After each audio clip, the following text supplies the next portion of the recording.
کردار کا اندازہ نہیں لگایا جا سکتا۔ ایک طرف فوج کو سیاست میں مداخلت کے طعنے دیے جاتے ہیں، جبکہ دوسری طرف اسی فوج سے بیک ڈور ملاقاتیں اور پیغامات بھیجے جا رہے ہیں۔ میرے عزیز ہم وطنوں اور بھائیوں، یہ بات باور میں کرانا چاہتا ہوں کہ فوج بھی اس ملک کی ہے اور سیاستدان بھی اس ملک کے ہیں۔ اگر وہ فوج سے ملاقات کرتے ہیں تو میں سمجھتا ہوں کوئی بری بات نہیں ہے۔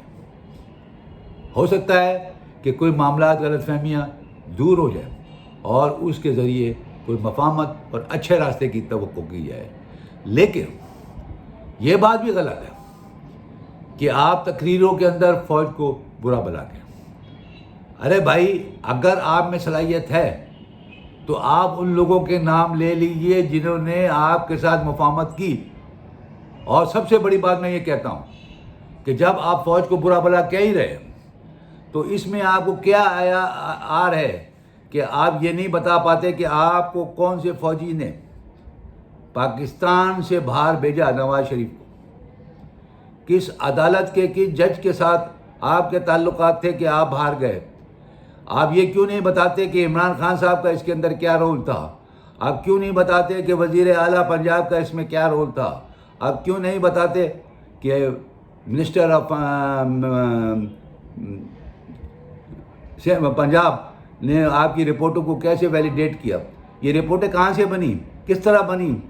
کہاں گئی یہ رپورٹوں کا؟ وہ ڈاکٹر صاحب جو آپ کے ساتھ ان چیزوں کے پریس کانفرنس کر رہے تھے وہ کدھر گئے؟ کیا ان کے لائسنس کے لیے کسی ڈاکٹرز کے اوپر یہ ضروری نہیں کہ وہ غلط بیانی کر کے کسی کو میڈیکل سرٹیفکیٹ ایشو کروائے، میڈیکل رپورٹنگ کرے اور اس کے بعد اس کی حقائق برعکس ہیں؟ بات اصل میں یہ ہے کہ ہم ان لوگوں کو کیوں نہیں سامنے لاتے؟ وہ کون سے محرکات تھے؟ وہ کون سے لوگ تھے؟ فوج کی بات نہ کریں، اگر فوج میں کوئی شخص تھا اس کا نام لیں، اس کو بتائیں کہ اس شخص نے ہمارے ساتھ یہ سلوک کیا اور ہم کو باہر بھیجا۔ یہ کیا کون سا بات ہے کہ آپ باتیں کرتے ہیں پوری فوج کی؟ ہاں اگر کسی فوجی نے کیا ہے تو اس کا نام لیں۔ اس کا نام نہیں ہے کیا اسٹیبلشمنٹ ہوتی ہے؟ اسٹیبلشمنٹ تو ایک ادارے کا نام ہوگا، اس میں بیٹھنے والا شخص، اس کو آپریٹ کرنے والا شخص، اس کا کوڈر کنٹرمانڈ کرنے والا شخص، ایک نام ہے اس کا، اس کو آپ آئیڈینٹیفائی کریں۔ یا جس شخص نے بھی آپ کے ساتھ یہ کام کروایا ہے، کسی سے بھی کروایا ہو، اس کو آپ آئیڈینٹیفائی ایکسپوز کریں کہ اس شخص نے ہم کو باہر بھیجا ہے، تو پتہ چلے گا کہ وہ شخص کون ہے، کیسا ہے اور کیوں وہ کر رہا ہے، اور اس کو ملک سے کتنی محبت ہے یا ملک کو کتنا غدار ہے۔ آپ تو اس سے فیسیلیٹیٹ کر دیا آپ کو، میں آپ کو تو الزام بعد میں دوں گا۔ میں ان لوگوں کو دینا چاہتا ہوں جنہوں نے اس کو باہر بھیجا ہے، کن وجوہات کی بنا پہ بھیجا؟ کیا ان کے پاس اختیار تھا کہ آپ ایک ملزم کو اور ایک جرائم پیشہ افراد کو یا کسی کو ایسے شخص کو جن کے اوپر سزا ہو چکی ہے اس کو آپ جیل سے نکال کے باہر بھیج دیں؟ یہ کون سا ڈرامہ ہمارے ملک میں ہو رہا ہے؟ کیوں نہیں ہم سچائی کے اوپر بات کرتے ہیں؟ اگر ہوا ہے تو اس کا انڈیویجول کا نام آنا چاہیے۔ ایسا نہیں ہو سکتا کہ بہت سینکڑوں لوگوں نے مل کے آپ کو باہر بھیجا ہو۔ ایک ہی آدمی نے فیصلہ کیا ہوگا، اس کا نام لیں، اس کا بتائیں کہ اس آدمی نے ہم کو باہر بھیجا، تو پھر تو ہم سمجھیں گے کہ آپ جسٹیفائی کر رہے ہیں اپنے باہر جانے کو۔ لیکن ایسا نہیں ہوگا کہ آپ صرف الزام تراشی دیں۔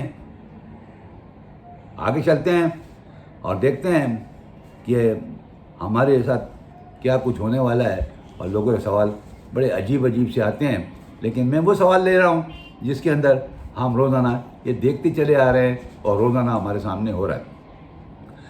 ایک نے سوال کیا ہے کہ نواز شریف کے بیانے کو لوگ سویلین سپرمیسی کے ساتھ جوڑ رہے ہیں، کہتے ہیں کہ وہ اسٹیبلشمنٹ کے سول اداروں میں مداخلت کے خلاف ہیں، لیکن نون لیگ کے تمام سینئر لیڈرز ہر ٹی وی پروگرام پہ کہتے ہیں کہ اسٹیبلشمنٹ ہمارے ساتھ بات کرے اور ہمیں اقتدار میں واپس لائے۔ کیا یہ بات بتائی جا سکتی ہے؟ ارے میرے بھائی، عجیب اتفاق ہے، اور میں سمجھتا ہوں کہ ہر شخص جو پاکستان میں ہے اور پاکستانی ہے اس کو معلوم ہے کہ کیا سویلین سپرمیسی ہے اور وہ اسٹیبلشمنٹ کے ساتھ کس طرح سے باتیں کرتے ہیں۔ آپ غور کریں، زیادہ chief of army staff Nawaz Sharif کے دور میں بنائے گئے، اور کسی بھی چیف آف آرمی اسٹاف کے ساتھ یہ چل نہ سکے، اور بنانے والے بھی یہی ہیں۔ ظاہر ہے ان کے پاس اختیار ہے، یہ اس وقت پرائم منسٹر تھے، اور میرا جہاں تک خیال ہے، ابھی صحیح عدد و شمار میرے ذہن میں نہیں ہے، لیکن 6 اگر بنے ان کے دور میں، تو 2 پیپل پارٹی کے دور میں بنے ہوں گے اور 4 ان کے دور میں بنے ہوں گے۔ اور اتفاق دیکھیے کہ حالات اور واقعات اچھائی کی طرف کسی کے ساتھ ان کے نہیں گئے۔ تو میرا یہ گزارش ہے کہ اگر یہ اسٹیبلشمنٹ کی بات کرتے ہیں اور ٹی وی پروگراموں میں بات کرتے ہیں، تو 2 چیزیں سامنے اس سے ہم عکس کر سکتے ہیں۔ ایک تو خوف کہ ان کے ساتھ سلوک کیا ہوگا، دوسرا یہ کہ یہ خود اس چیزوں میں انوالو ہیں جو ان کے ساتھ ہوئی ہیں۔ لہٰذا اگر کرپشن کی بات ہو رہی ہے، اگر پیسے کی ہو رہی ہے، چوری کی بات ہو رہی ہے، تو میرے بھائی اگر آپ نے کی ہے تو اس کا جواب تو آپ نے دینا ہوگا، کیسے کی ہے وہ بھی آپ نے جواب دینا ہوگا۔ یہ ٹی وی چینلز کے اوپر یہ مارکیٹ کے اندر اسٹیج سجا کے آپ تقریریں کرتے رہے اور کہہ رہی میں نے ایک دہلی کی چوری نہیں کی ہے، تو لوگوں کو کوئی فرق نہیں پڑتا۔ ہاں، آپ کے پاس ویڈیو کھیلنے کے بہت سارے آپ کے پاس ریکارڈ موجود ہوں گے، لیکن آپ نے ایک ویڈیو چلا کے ایک جج صاحب کے ساتھ مل کے آپ نے جو کچھ ارشد ملک کے ساتھ دکھایا ہے، اور اس سے پہلے بھی قیوم صاحب کے ساتھ بھی آپ نے یہ دکھایا تھا کہ وہ ٹیلی فون ٹیپ کی گئی تھی۔ لہذا باتیں ویڈیو نون لیگ کے کھاتے کے اندر ہمیشہ سے رہی ہیں اور رہیں گی، اور ابھی بھی میں یہ کہتا ہوں، میرا دل و دماغ یہ بات کہتا ہے کہ جب مریم نواز نے تقریر کی اور ارشد ملک صاحب کی ویڈیو دکھانے کی بتائی گئی کہ یہ ویڈیو ہے اور یہ ان کے حالات ہیں اور یہ واقعات ہیں، تو مجھے اس دن سے آج تک بہت سارے خدشات ہیں، اور وہ یہ ہیں کہ یہ ادارے اور یہ لوگ جو کہ اس ملک میں حکمرانیوں کے ساتھ بڑے بڑے اداروں کے ہیڈ ہیں اور کام کر رہے ہیں، ان سب کی شاید ان کے پاس ویڈیو موجود ہیں، تاکہ وہ وقت آنے پہ یہ کام لینے کے وقت ان کو بتاتے ہیں کہ بھائی یہ کام ہم نے ہمارا کرنا ہے، ادروائز ہم ان کی ویڈیو ریلیز کر دیں گے۔ لہذا یہ اداروں کے جو لوگ ہیں وہ ان کی بات سنتے ہیں اور ان کی بات پہ عمل کرتے ہیں، جبکہ ان کی حکومت نہیں ہے۔ لیکن ویڈیو گیم کا جو دور چل رہا ہے گا تو وہ بڑا خطرناک ہے۔ لیکن ایک سوال یہاں پہ یہ بھی اٹھتا ہے کہ ان اداروں کے لوگ جن کے ساتھ وہ اس انداز سے ڈیل کرتے ہیں، ان کے لیے بھی ایک کوشچن مارک ہے، کیا وہ ملک کے وفادار ہیں؟ کیا انہوں نے جو کچھ عمل کیا جس کی وہ ویڈیو دکھا کے ان کے ساتھ کام کرتے ہیں گے؟ تو میرے بھائی یہ سوال آپ پورے معاشرہ پوچھ رہا ہے کہ بھائی یہاں پر تو غریب کو کچھ انصاف ملتا نہیں ہے، امیر گھروں میں بیٹھ کے بیلے کرا لیتے ہیں، اتوار کو عدالتیں کھلتی ہیں گی۔ میں خود بھی ایک وکیل کی حیثیت سے کام کرتا ہوں، مجھے اندازہ ہے، مجھے پتہ ہے کہ عدالتوں کے اندر کتنے لوگ دھکے کھا رہے ہیں۔ چھوٹے چھوٹے مقدمات میں ضمانتیں نہیں ملتی، ہمارے جج صاحبان فرعون بن جاتے ہیں۔ لیکن یہ دیکھنے میں آیا ہے کہ بڑے لوگ ایلیٹ کلاس کا جب مقدمہ چھٹی کے دن بھی عدالتیں کھول دی جاتی ہیں، تو عوام یہ سوال پوچھتی ہے کہ یہ کیا ہو رہا ہے، لیکن سوال کا جواب خود ہی دے دیتے ہیں کہ بھائی ہمارے ملک میں یہ سب چیزیں انہی لوگوں کے لیے بنائی گئی ہیں، غریب کے لیے کوئی پوچھنے والا نہیں ہے۔ ایک آدمی نے کہا کہ جناب یہ بات صحیح ہے کہ نواز شریف نے حامد کرزئی کو کہا کہ آپ امریکہ کو بتائیں کہ افغانستان کے معاملے میں نواز شریف پر بھروسہ مند ثابت ہوگا اور اسٹیبلشمنٹ ان کے ساتھ ڈیل گیم کھیل رہی ہے، جس کا امریکہ کو نقصان ہوگا۔ اب یہ سوال ایک بنیادی طور کے اوپر ہمارے ملک میں اس حد تک نہیں پوچھا جاتا، لیکن سوال کرنے والے کی تو اپنے دماغ ہوتا ہے، اس نے سوال کیا تو میں سمجھتا ہوں اس کا کوئی ایسا خاطر خواہ جواب میری ذہن میں تو نہیں ہے کہ میں اس کو دوں، کیونکہ یہ چیزیں اگر کوئی بتا سکتا ہے وہ نواز شریف بتا سکتے ہیں، حامد کرزئی بتا سکتے ہیں، اور امریکہ سے کہ جس سے بات ہوئی ہے وہ بتا سکتے ہیں۔ لہذا یہ سوال تھا ان کا، لیکن یہ نقصان دینا یا نہ دینا آپ کے سامنے حالات و واقعات افغانستان کے موجود ہیں۔ ایک نے سوال پوچھا مجھ سے، قومی اسمبلی کا اجلاس کو دیکھیں، کیا قوم ان لوگوں کی باتیں اور واحد باتیں سننے کے لیے بیٹھی ہے؟ قاسم خان سوری نے بالکل ٹھیک کیا، جس کو بولنے کی تمیز نہیں ہے، اخلاقیات سے وابستہ نہیں، جس انسان کو اسمبلی کے اصول و ضوابط کا نہیں پتہ، اسے کوئی حق نہیں کہ وہ ادھر آگے بیٹھے۔ ارے میرے بھائی، یہ سب چیزیں ہمارے یہاں ایک پروسیجر ہے، ایک طریقہ کار ہے۔ ہمارے یہاں اسمبلی کے اندر جس اجلاس ہوتا ہے اس کے قوانین ہیں۔ اگر کسی سے کوئی غلطی ہو گئی ہے، جذباتی بھی ہوتی ہے، اور وہ اپنے آپ کو شاید لوگوں کی نظروں کے اندر آئیڈینٹیفائی کرانا چاہتا ہوگا، اس نے اگر سیٹیاں بجائیں یا کوئی واحد بات کہہ دی یا غلط بات کر دی، تو اس کے اسمبلی کے اندر اس کے لیے سزا بھی ہے۔ لیکن اس کو اس انداز سے نہ دیکھو، غلطیاں انسان سے ہوتی ہیں تو درگزر کر دینا چاہیے اور کوشش کرنی چاہیے کہ یہ غلطی دوبارہ نہ ہو۔ لہذا اس کے اوپر اتنے دل سے نہ لگائیں، اس کے لیے کسی کو کریڈٹ دینا یا نہ ڈسکریڈٹ کرنا میں مناسب نہیں سمجھتا۔ لیکن بہرحال آپ کا ایک سوال تھا جو آپ نے ہم سے پوچھا، لیکن اس کے اندر صرف یہ ہے کہ ہمارے قومی اسمبلی کے ممبر صاحبان کو چاہیے کہ وہ اخلاق، سچائی، اچھے انداز میں، چاہے وہ اپوزیشن میں ہو چاہے حکومت میں ہو، سب کے لیے میں بات کہہ رہا ہوں، بات کریں تاکہ دنیا کے اندر اس کا اچھا سگنل جائے۔ یہ نہ سمجھیں کہ اجلاس صرف آپ ہی کے لیے ہے، پوری دنیا میں یہ لوگ دیکھ رہے ہوتے ہیں، وہ یہ دیکھیں گے کہ ان کے یہاں کیا ہو رہا ہے اور کس طرح سے یہ گفتگو کر رہے ہیں، تو ہمارے معیار دنیاوی لیول پہ، انٹرنیشنل لیول پہ گر جاتا ہے۔ اور اس کو روکنے کے لیے، اس کو سمجھنے کے لیے ہمیں کوشش کرنی چاہیے کہ ہم اس سب چیزوں کو مد نظر رکھتے ہوئے اپنا رویے کو بہتر بنائیں تاکہ لوگوں کے اوپر ایک اچھی اگزامپل جا سکے۔ اب آگے ایک نے پوچھا کہ جناب، ملکوں کی سرحدوں کی حفاظت کرنے کے لیے پاک فوج کے خلاف بھارتی بیانیہ کے اپنی سیاسی منشور بنانے والے محب وطن ہو سکتے ہیں۔ بہت افسوس ہوتا ہے ایسے بیانات سن کے۔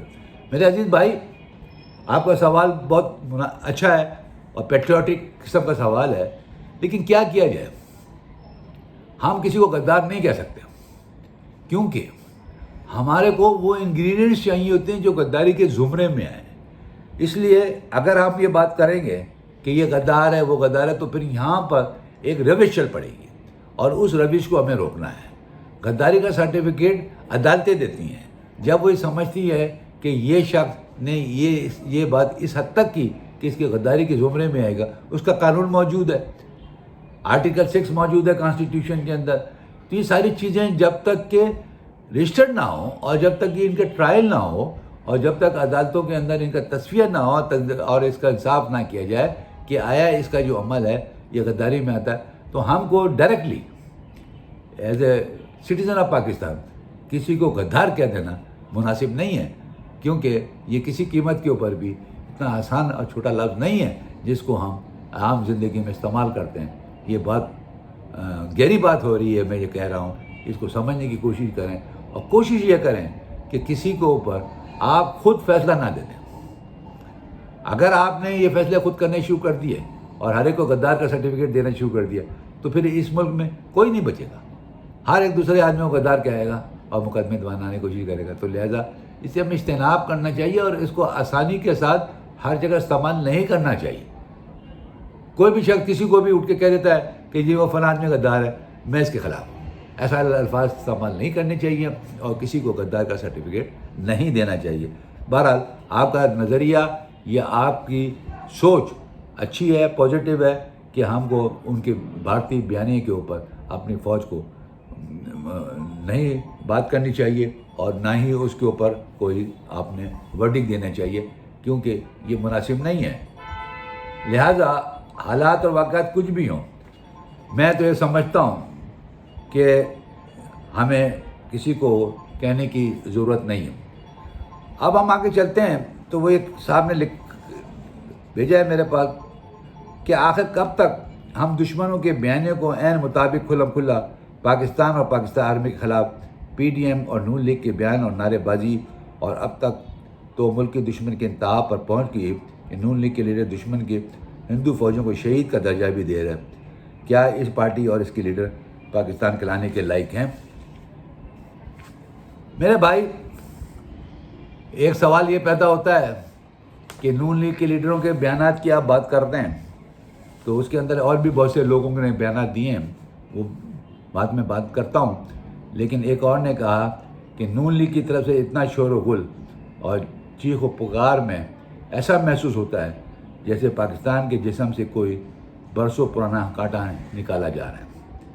بڑا اچھا سوال ہے، اچھا زو معنی ہے، اور آپ نے اس کے اندر بڑے اچھے الفاظ کے ساتھ بات کرنے کی کوشش کی ہے، لیکن یہ یاد رکھیے کہ یہ لوگ جو آج اپوزیشن میں ہیں یہ حکومت میں بھی رہے، ان کو بلیک اینڈ وائٹ کا پتہ ہے، ان کے پاس پاکستان کی سیکریٹسی ہے، لیکن اگر آپ ان کو کانٹا سمجھ کے نکالنے کی کوشش کر رہے ہیں تو پھر آپ کے لیے نقصانات بھی اسی حد تک ہوں گے۔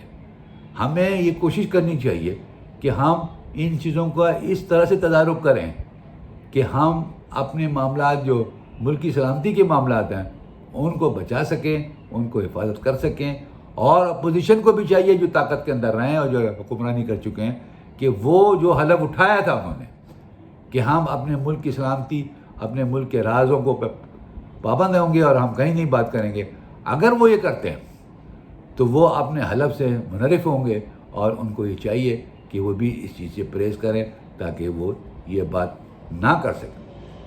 آپ کو تو پتہ ہی ہے کہ یہ سیاستدانوں کو ایک دوسرے کا سب کچھ پتہ ہوتا ہے، اور وہ صرف عوام کو بیوقوف بنا رہے ہوتے ہیں۔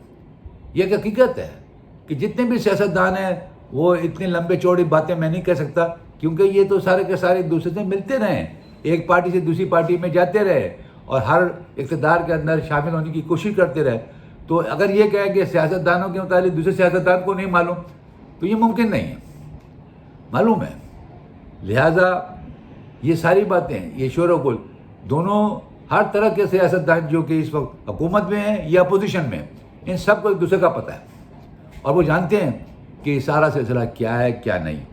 تو بہتر یہ ہے کہ اپوزیشن کو چاہیے کہ ملک دشمن بیانیے سے پیچھے ہٹنے کو تیار ہو جائے اور ایسی حرکتیں نہ کریں، اور اپنے آواز میں رہیں، جس شاخ پہ بیٹھے ہیں اس کو کاٹنے کی کوشش نہ کریں۔ یہ بات بڑے وزندار ہے کہ بھائی آخر آپ ان حالات کو دیکھیں جو آپ کے ساتھ گزر رہے ہیں۔ ایک اور نے سوال کیا تھا کہ آخر نواز شریف ایک دم سے پاکستانی سیاست میں کیوں سامنے آئے اور ان کے کون کون سپورٹ کر رہا ہے۔ شاید اس بات کو پاکستان کی عوام نہیں سمجھتی ہے، مگر ایسا چیزیں کھل کے سامنے آ رہی ہیں، اور ان کی سوچ کے مطابق یہ سب کچھ انڈیا، امریکہ اور اسرائیل کروا رہا ہے، اور سعودی عرب اور عرب امارات بھی اس میں شامل ہے۔ میرے عزیز ہم وطنوں، یہ ان کی اپنی سوچ ہے، لیکن اگر نواز شریف سامنے آئے تو اس میں بھی بات واقعی وہ سامنے آئے، لیکن یہ بات کہتے نا وہ ایک سیاستدان ہے، زندگی بھر انہوں نے سیاست کی ہے، وہ کیسے کی ہے، وہ کیوں کی ہے، کس طرح سے کی ہے، لیکن حقیقت تو یہی ہے کہ وہ سیاست کر رہے ہیں، کرتے رہے ہیں، اور آج وہ 3 دفعہ کے پرائم منسٹر ہیں پاکستان میں۔ اب ان کے پاس بھی ایک ذمہ داری عائد ہوتی ہے، وہ یہ ہے کہ آپ جب سیاست کریں تو آپ as a prime minister Pakistan کے ایکس ہیں، آپ کے اوپر یہ لازم ہے کہ آپ ان باتوں کو نہ ڈسکلوز کریں جو ملک کو نقصان پہنچائے۔ اگر آپ ڈسکلوز کرتے ہیں تو میں سمجھتا ہوں کہ آپ سیلفش آدمی ہیں، آپ اپنی ذات کے لیے سوچ رہے ہیں، آپ اپنے معاملات کو حل کرنے کی کوشش کر رہے ہیں، تو ایسا نہ کیجیے۔ ملک کی سلامتی کے لیے اگر آپ نے چیزیں داؤں پہ لگائیں تو یاد رکھیے قوم کبھی معاف نہیں کرے گی، اور قوم کے علاوہ اللہ کبھی معاف نہیں کرے گا کہ جس کی ذمہ داری، جس کے نام سے آپ نے حلف اٹھایا، اسی کے نام کے ساتھ آپ یہ دھوکہ دیں، وہ ایک اچھی چیز نہیں ہوگی۔ یہ ایک اچھی بات ہے، اور سمجھنے کی کوشش کیجیے۔ ہم سب کو مل کے یہ بات کہ وقت چلتا رہتا ہے اور لوگ آتے رہتے ہیں، جاتے رہتے ہیں، کوئی آدمی یہاں پرمنٹ نہیں ہے، اسی طرح موت کا بھی ایک دن مقرر ہے، وہ بھی وقت کے اوپر آئے گی، اس سے پہلے نہیں آئے گی۔ میرے عزیز وطنوں، جو آج میں نے جتنی باتیں کی ہیں اور جتنے سوال آپ کے سامنے اٹھائے ہیں، اس کو ایک نیٹ شیل کے اندر بات کرنے کی کوشش کرتے ہیں۔ اور سب سے پہلے میں نے جیسا اپنے گفتگو کے آغاز میں بات کی کہ مہنگائی کا تناسب، آپ اپنے سچے دل سے سینے پہ ہاتھ رکھ کے یہ پوچھیے، اللہ نے آپ کو بہت نوازا ہوگا، لیکن ایک غریب کی طرف دیکھ کے دیکھیے وہ کس طرح سے اس مہنگائی کی چکی میں پیس رہا ہے. کوئی اس کے لیے پرسان حال نہیں ہے. ہر چیز اس سے دور ہو چکی ہے، یہاں تک کہ وہ اب زندگی کو اچھا نہیں سمجھتا. وہ اپنے زندگی کے سے جو اس کے اللہ نے اس کو دی ہے اس کو بھی داؤ پہ لگانے کے چکر میں رہتا ہے. تو سوال یہ پیدا ہوتا ہے کہ اس مہنگائی کو اگر روکا جائے اور اس میں کمی لائی جائے، کمی بتدریج لائی جائے گی، ایک دم نہیں ہو پائے گی، لیکن اس کے نظر آنے چاہیے. اب اس وقت جو حکومت ہے اس کے 2 سال ہو چکے ہیں اور ابھی تک مہنگائی بڑھتی جا رہی ہے، اور اس حد تک بڑھتی جا رہی ہے کہ رکنے کا نام نہیں لے رہی، اور جس کی وجہ سے لوگوں کی طاقت خرید سے باتیں باہر ہو گئی ہیں، اور کچھ دنوں میں لگتا ایسا ہے کہ یہ اور نکل جائے گی. یہ بات بھی واضح ہے کہ ان امپلائمنٹ بہت تیزی کے ساتھ بڑھتا چلا جا رہا ہے. تعلیمی معیار توا برباد ہو کے رہ گیا. ہمارا تعلیم کاروبار کی شکل بن گئی. اگر تعلیم کو دیکھا جائے تو ہمارے اسٹوڈنٹ کے پاس کوئی ایسی چیز حاصل نہیں ہے جس کو وہ بغیر پیسے کے حاصل کر سکے. ہر جگہ پیسہ انوالو ہے. لہذا یہ پیسہ آئے گا کہاں سے؟ اگر تعلیم اتنی مہنگی ہو جائے تو بچے پڑھیں گے کیسے؟ کیونکہ حکومت کا تعلیم کے اندر کوئی انویسٹمنٹ نہیں نظر آتا. جو گورنمنٹ اسکول اور پبلک اسکول ہوا کرتے تھے وہ سب کے سب اب بند ہو چکے ہیں. اب پرائیویٹ سیکٹر کے اسکول دے دیے گئے ہیں جو اتنی فیسیں لے رہے ہیں کہ ایک عام آدمی اس کو ادا کرنے کے لیے مشکل ہو رہی ہے. لہٰذا اس کی طرف کوئی توجہ نہیں دی جا رہی.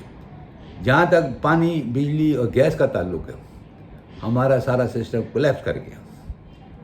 ہمارے پاس ٹینک مافیا، اور اس کو کاروبار دینے کے لیے یہ پانی کے لیے اپ لفٹ ہی نہیں کیا گیا.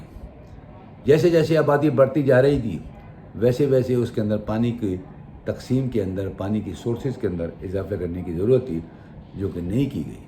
اور جو آج سے 70 سال پہلے ریسورسز تھے انہی کو استعمال کیا جا رہا ہے، جو کہ ناکافی ہے. اور پانی کا جو کوالٹی ہے وہ بیماریوں کی جڑ ہے، اور جس کے پینے سے لوگ بیمار ہو رہے ہیں. اس طرح سے جو پرائیویٹ سیکٹر کے اندر پانی صاف کمپنیاں بیچنے والی ہیں، جس میں نیسلے ہیں اور دوسری کمپنیز ہیں، ان سب کو مواقع ملے اور ان کا پانی جو کہ وہ فری میں زمین سے حاصل کر رہے ہیں وہ پیسے لے کے بیچ رہے ہیں، اور ماشاءاللہ سے ان کا کاروبار بہت تیزی سے بڑھتا جا رہا ہے. اور ان لوگوں کے ساتھ ہم غریب لوگ کس طرح سے مقابلہ کر سکتے ہیں اور وہ پانی کو کیسے خرید سکتے ہیں جو ہم استعمال کریں اور بیماریوں سے بچیں. تو میرے عزیز ہم وطنوں، یہ بہت اہم پہلو ہے. باقی باتیں تو سارٹ آؤٹ ہو جائیں گی. کوئی سیاست کی بات کر رہا ہے، کوئی نفرتوں کی بات کر رہا ہے، کوئی ملک کی بات کر رہا ہے. ایک ایکس اسپیکر صاحب نے جو بیان دیا اس کے مطابق بعد میں یہ معلوم ہوا کہ لپ سروس تھی اور لپ سلپ ہو گئی. میرے عزیز ہم وطنوں، یہاں تو اسمبلی کے اندر کھڑے ہو کے بیان دینے کے بعد بھی لوگ انکار کر دیتے ہیں، ہٹ جاتے ہیں، کہتے ہیں کہ جی میں نے یہ کہا ہی نہیں. سپریم کورٹ کے اندر حلف بیان دینے کے بعد اسے انکار کر دیتے ہیں. یہ تو ہمارا ملک ہے. آج ہم یہ دیکھ رہے ہیں کہ ہمارے لیڈر جن کو ہم فالو کرتے ہیں، جن کے ہمارے پاس ورکر ہیں، جس کے اندر سینکڑوں لوگوں کو آپ نے اپنے ساتھ انوالو کیا ہوا ہے، ان کا کیا مستقبل ہے؟ وہ یہی سوچتے ہیں کہ ہم نون لیگ کے ہیں، ہم پیپلز پارٹی کے ہیں، ہم فضل الرحمان گروپ کے پارٹی کے ہیں، ہم عمران خان صاحب کی پارٹی کے ہیں، تحریک استقلال کے اور تحریک انصاف کے ہیں. تو یہ ساری چیزیں اگر آپ دیکھیں تو یہ سارے پاکستانی ہیں. یہ کوئی باہر سے لوگ نہیں آئے، یہ یہیں کی عوام ہے اور یہ یہیں رہیں گے. ابھی چھوٹے ہیں، کل بڑے ہوں گے، پھر بڑے ہو جائیں گے، پھر بوڑھے ہو جائیں گے. اسی طرح سے لوگ ریپلیس کرتے رہتے ہیں اور سلسلے رہتے ہیں. تو لپ سلیپنگ کا جو مسئلہ آیا کہ یہ غلطی سے زبان سلپ ہو گئی، تو میں تو یہ سمجھتا ہوں کہ اتنی دیر اسمبلی کے اندر کھڑے ہو کے آپ ایک ہی بات کو ریپیٹ کر رہے فوج کے حوالے سے، تو میرے بھائی آپ نے تو وہ بات کر دی جو پہلے نہیں دیکھنے میں آئی، اور اب تو سیاسی جماعتوں کے اندر ہر آدمی لپ سلپنگ کی باتیں کرنے لگا ہے. یہ ایک نئی انٹرپریٹیشن انٹروڈیوس ہو گئی ہے، جو دل چاہے وہ کہہ دو، اس کے بعد آئے کہو کہ جناب ہمارا زبان جو ہے وہ سلپ کر گئی. تو میرے بھائی ان چیزوں کی اگر ہم بات کریں گے تو وہ بڑی عجیب و غریب کیفیت ہو جائے گی. لیکن افسوس اس بات کا ہوتا ہے کہ آپ اتنے میچور لیڈر ہونے کے بعد، سینئر لیڈر ہونے کے بعد اس طرح کی گفتگو کریں، تو جو بڑے دکھ کی بات ہے. کچھ بھی حالات ہوتے ہیں آپ کے ساتھ، مانتا ہوں آپ لوگ اقتدار میں نہیں ہیں تو آپ کو رات دن پریشانی ہے کہ کس طرح اقتدار میں آئے. اس کے لیے آپ جدوجہد کریں، اس پہ کوئی پابندی نہیں ہے. جلسے جلوس آپ کو کرنی ہے آپ کریں، آپ کا رائٹ ہے. ڈیموکریٹک فارم آف گورنمنٹ میں یہ چیزیں چلتی ہیں گی، ہوتی ہے کہ لوگ باتیں کرتے ہیں، لیکن اپوزیشن اس انداز سے ہونی چاہیے کہ جس سے ملک کو نقصان نہ ہو. عوام اس پہ کمپرومائز آپ سے نہیں کرے گی، بلکہ آپ اپنی بیٹل فیلڈ اور اپنے جو ایجنڈا ہے اس کو آپ لوز کریں گے. یس، آپ مہنگائی پہ بات کریں، لوگ آپ کی بات کو سنیں گے، لیکن جب آپ ملک کے ٹکڑے کرنے کی بات کریں گے تو لوگ نہیں سنیں گے. آپ پارٹیز کے اندر بھی ایسے لوگ ہیں جو پازیٹیو قسم کے لوگ ہوتے ہیں، جو ملک کی سلامتی کے آگے کمپرومائز نہیں کرتے. آپ کی نون لیگ کے اندر بھی ایسے لوگ موجود ہیں جو اچھے لوگ ہیں، جو ملک کی وفادار ہیں، جو کسی بھی ایسے بیانیے کا ساتھ نہیں دیں گے جو کہ ملک کے مفاد کے خلاف جائے. تو ایسے لوگوں کو تو ہم کو عزت دینی چاہیے، ہمیں سلام کرنا چاہیے اور ہمیں رسپیکٹ کرنی چاہیے. اب سوال یہ پیدا ہوتا ہے کہ جناب نواز شریف نے یہ بات کی تو یہ سارا سب کا بیانیہ ہوگا، میں اس کو تسلیم نہیں کرتا. کیونکہ اگر کوئی ایسی بات ہو بھی جائے تو وہی بات کو سیکنڈ کریں گے نا جو مائنڈ ایک آدمی کے دماغ کو کنسیو کرے. بات اگر صحیح ہوگی تو ہر آدمی اس کو یہ کہے گا یہ صحیح بات ہے. لیکن اس بات کے لیے کوئی تیار نہیں ہوگا کہ آپ وجہ اور بالوجہ کسی صورت سے بھی اپنے اقتدار کی جنگ کے اندر حکومت کو لپیٹیں. بالکل آپ ان کی برائیوں کو سامنے پیش کریں، لوگ سنیں گے. ان کی غلطیوں کو سامنے لے کے آئیں، لوگ سنیں گے. اور وہ غلطیاں کر رہے ہیں، میں ان کو دفاع نہیں کر رہا، لیکن کیا وہ اتنی بڑی غلطیاں ہیں جس کی وجہ سے ملک کی سلامتی کو نقصان پہنچ رہا ہے؟ اس کو آپ اجاگر کریں، اس کو پبلک کے سامنے لے کے آئیں. لیکن جب آپ ڈائریکٹلی اپنے ملک کو اور انڈیا کے بیانیوں کو ساتھ لے کے چلیں گے تو پھر کیا آپ سمجھتے ہیں کہ پاکستانی ہونے کے ناطے انڈیا جب آپ کے یہاں گولہ باری کرتا ہے، غریب عوام کے اوپر، لوگوں کے اوپر، پاکستانیوں کے اوپر بم پھینکتا ہے، گولہ پھینکتے ہیں، لوگوں کو شہید کرتے ہیں، اس وقت حکومت کیا کرتی ہے؟ اس وقت صرف فوج ہے جو سرحدوں پہ کھڑی ہے. اس کی آپ جو مرضی بات کر لیں، اس بات سے کوئی انکار نہیں کر سکتا کہ آج تک پاکستان کا جو ڈیفنس ہے وہ اس حد تک مضبوط ہے کہ انڈیا میں اب سوچ بھی نہیں آ رہی کہ پاکستان کے اندر کھلم کھلا کوئی جنگ لڑی جا سکے. کیونکہ اس کو معلوم ہے کہ یہ ہم سے چھوٹا ملک ہے، اس میں کوئی شک نہیں. جغرافیکلی بھی اور آبادی کے لحاظ سے بھی ہماری آبادی انڈیا سے چھوٹی ہے، لیکن ہم مسلمان ہیں الحمدللہ. ہماری فوج جان شہادت کے جذبے سے بھرپور ہے. ان کا ایک مقصد ہے، نصب العین ہے، جہاد ہے. وہ کسی قیمت میں پیچھے نہیں ہٹیں گے. میرے بھائی، ہم کو سیاستدان ہونے کے ناطے یہ سوچنا چاہیے کہ ہم ان شہیدوں کے گھر والوں کو کیا پیغام دے رہے ہیں جو اس قوم کے لیے جانیں دے رہے ہیں، شہید ہو رہے ہیں. اور ہم آج ان کے متعلق خلاف بات کریں گے تو ہم ایک جذبے کو نقصان دے رہے ہیں. فوج پاکستان کی ہے، عوام پاکستان کی ہے. فوج اس بات کی ضامن ہے کہ ہم آپ کی حفاظت کریں گے، اپنے ملک کی حفاظت کریں گے، عوام کی حفاظت کریں گے. تو میرے بھائیوں، اگر آپ کے ساتھ کسی نے فوج میں ہی کسی نے آپ کے ساتھ بات کری ہے تو اس کا نام لیں، اس کو ایکسپوز کریں. وہ آپ کیوں نہیں کرتے؟ اس لیے کہ اس نے آپ کو فیسیلیٹ کیا ہے. آج آپ فوج پہ بات کر رہے ہیں, یہ بیانیہ پٹ چکا ہے. یہ بیانیہ آپ نے بہت جلسوں میں ذکر کیا, وہ ختم ہو گیا. اس کو لوگوں نے اہمیت نہیں دی. یہاں تک کہ آپ کی پارٹیز کے اندر بھی لوگ اس کے خلاف ہیں کہ ایسی باتیں نہیں ہونی چاہیے. وہ پازیٹیو سوچ کے لوگ ہیں جو خلاف بات کرتے ہیں. آپ کے لیے تو وہ دشمن ہوں گے یا آپ ان کے لیے اچھی رائے نہیں رکھتے ہوں گے, لیکن قوم ان کو اچھی نظر سے دیکھتی ہے کہ جنہوں نے پارٹی میں رہتے ہوئے بھی ملک کے خلاف بات کرنا مناسب نہیں سمجھا اور نہیں سمجھتے ہیں, تو لہٰذا وہ زیادہ پیٹریوٹک ہیں کسی اور محب وطن سے. میرے بھائیوں, میرے آج کا جو مقصد تھا بات کرنے کا وہ سوال جواب تھا, اور سوالوں کی روشنی میں اگر آپ اور مزید غور کریں تو میرے جو ایک سمجھ میں آ رہی ہے بات کہ اب پلان اے تو فیل ہو چکا ہے پی ڈی ایم کا. اب پلان بی کیا ہے؟ پی ڈی ایم اب پلان بی پہ کیسے اور کس طرح سے وہ بات کرے گی؟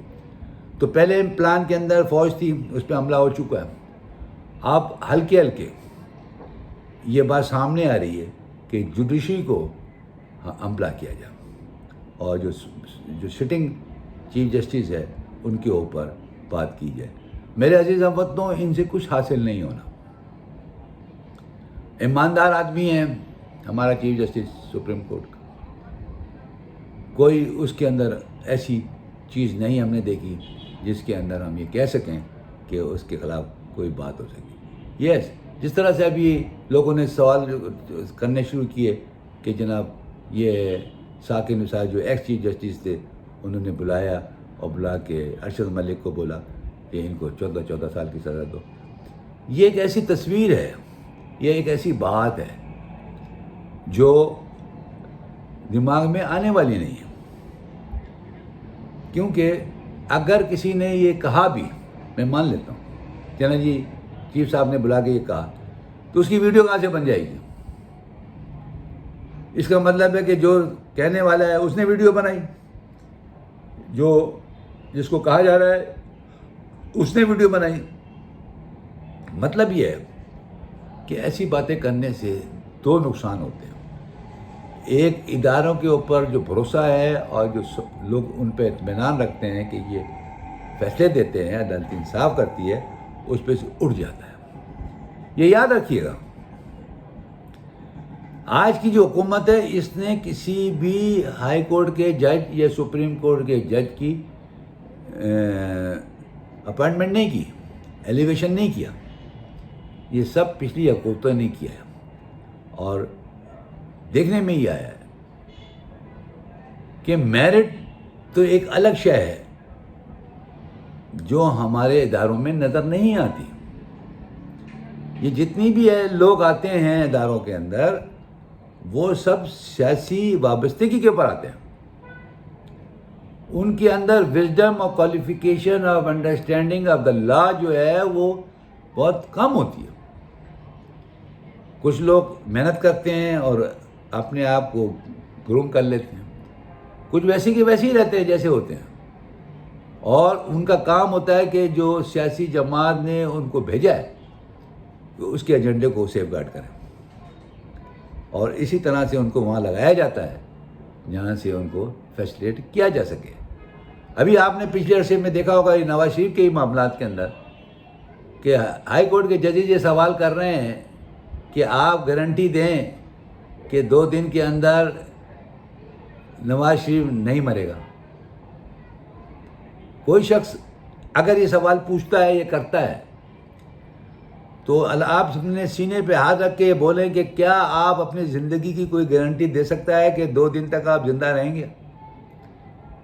الحمدللہ آپ کو اللہ تعالیٰ زندگی دے. میں اس سوال یہ پوچھتا ہوں کہ آپ یہ دے سکتے ہیں کہ آپ 2 دن تک زندہ رہیں گے؟ میرا جواب نفی میں نہیں, ہم نہیں دے سکتے, کیونکہ ہماری جو زندگی ہے وہ اللہ کے ہاتھ میں. اس نے ہمیں پیدا کیا ہے, اس نے ہمیں مارنا ہے. ہماری موت بھی اس کے حکم سے آئے گی, اور اس نے وقت مقرر کر دیا, اس سے پہلے اس سے بعد نہیں آئی.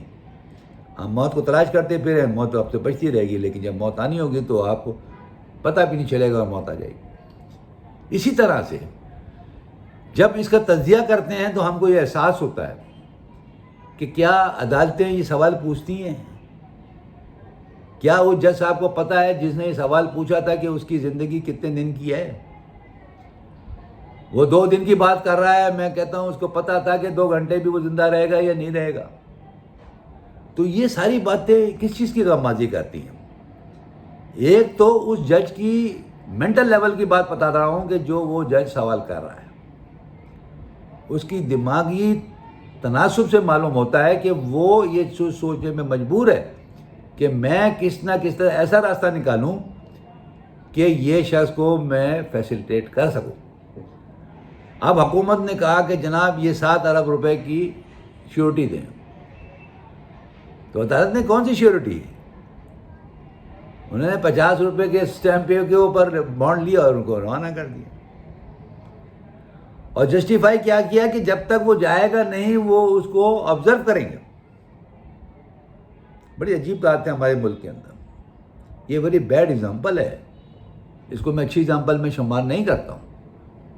ہمارے وکلاء میں اختلاف ہو سکتا ہے، کوئی اس کو اچھا کہہ رہا ہوگا، کوئی اس کو برا کہہ رہا ہوگا، لیکن عام آدمی کو یہ چیزیں میسر نہیں ہیں، یہ سہولتیں میسر نہیں ہیں جو میں بات کر رہا ہوں۔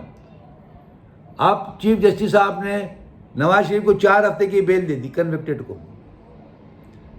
کون سی کتاب میں لکھا ہوا ہے کہ 4 ہفتے کے بعد، اور کون سا قانون ہمارے یہاں موجود ہے کہ 4 ہفتے کے بعد آپ کو دوبارہ جیل جانا ہے؟ 4 ہفتے اپنے آرام کیجئے، گھومیں پھریں، اور پھر آپ واپس آ جائیں اور چلیے جیل میں جا کے بیٹھ جائیے۔ یہ ایک واحد مثال ہے پاکستان کی ہسٹری میں، اور شاید دنیا کی ہسٹری میں، میں کنفرم نہیں ہوں، لیکن میرا اندازہ ہے کہ مجھے ایسی ایک ایگزامپل نہیں ملے گی۔ تو میرے عزیز ہم وطنوں، بات تو بہت کچھ ہے، بہت کچھ کہا جا سکتا ہے، لیکن لوگوں کے جو سوال ہیں وہ بڑے پرٹیننگ ہیں، بڑے امپورٹنٹ ہیں۔ وہ پریشان ہیں، وہ چاہتے ہیں کہ کسی نہ کسی طریقے سے ملک بچے، ملک کے اندر انارکی نہ پھیلے، اور اپوزیشن کو بھی اور سٹنگ حکومت کو یہ سوچنا چاہیے کہ ہم کس کے لیے آئے ہیں؟ کیا دشمنیاں پالی ہوئی ہم نے؟ یس، جو کچھ آپ نے کیا ہے اس کا آپ جواب دیجئے، فیس کیجئے۔ غلط کیا ہے تو سزا کھائیں گے، صحیح کیا ہے تو بچ جائیں گے، چھوڑ دیا جائے گا آپ کو۔ کیوں آپ کو ایسا نقصان ہو؟ اور ویسے بھی آپ کے انفلوئنسز تو بہت زیادہ ہیں۔ 40 سال کے اندر آپ نے اداروں میں اپنے بھرتی تو کی ہے نا، اس کو تو آپ انکار نہیں کر سکتے۔ لہٰذا جن کو آپ نے فائدہ پہنچایا وہ آپ کو فائدہ پہنچائیں گے، میں اسے اختلاف نہیں کر رہا۔ میرا پاکستان کے اندر جو کچھ ہوتا ہے اس کا ایک یہ حصہ ہے، لیکن آپ اپنے آپ کو جسٹیفائی کریں۔ آج کتنی بڑی بدقسمتی ہے کہ سپریم کورٹ کے جج بھائی عیسیٰ کا جو کیس ہے بیوی کا، وہ جسٹیفائی نہیں کر پا رہی، اور وہ پریزیڈنٹ آف پاکستان کو، یعنی آپ اندازہ لگائیے کہ کیا صورتحال ہے۔ ہمارے پاس کوئی رکاوٹ نہیں ہے بات کرنے کی، ہم ہر چیز کو اپنی ناک کی سیدھ میں رکھتے ہیں، ہم سیلفش لوگ ہیں، ہم قانون کی پرواہ نہیں کرتے، پھر کیسے کام چلے گا؟ یہ یاد رکھیے گا، جو چیزیں یہ استعمال ہو رہی ہیں اور جو لوگ اس کی تائید کر رہے ہیں، جب ان کے اوپر یہ باتیں آئیں گی تو یاد رکھیے گا کوئی نہیں بچے گا۔ کیا بچنا ہے کہ جب آپ غلامی میں چلے جائیں گے، آپ کی ساری پے اور تکبر ختم ہو جائے گا، کیا رکھا گا؟ کس کے لیے آپ بات کر سکتے ہیں؟ آپ کے اندر صلاحیت ہی نہیں ہوگی کہ آپ کسی کو کچھ کہہ سکیں۔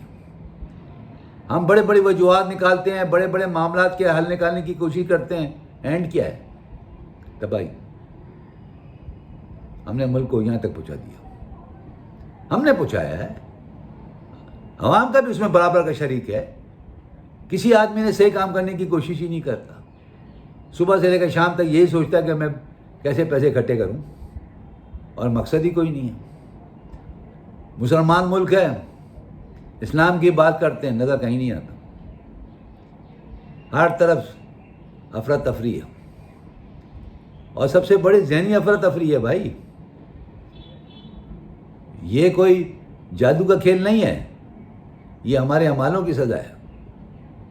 ہمیں اس طرف ہمارے لیڈروں نے دھکیل دیا ہے جہاں پہ نفرتیں ہیں، جہاں پہ اخلاقیات نہیں ہیں، جہاں پہ ادب و آداب نہیں ہے، یہاں پہ عزت نہیں ہے، صرف ہر چیز پیسے پہ تولی جاتی ہے۔ آج ہم دیکھ رہے ہیں دنیا میں ہمارا مذاق اڑایا جا رہا ہے، نہ کہیں الفاظ میں ہی مذاق کا تصور نہ ہے، معنی ہوتے ہیں اس کے۔ آج اکنامک جنگ ہے، ہم کہاں کھڑے ہیں؟ ہم کو کیا مل رہا ہے؟ ہم کیا کرنا چاہتے ہیں؟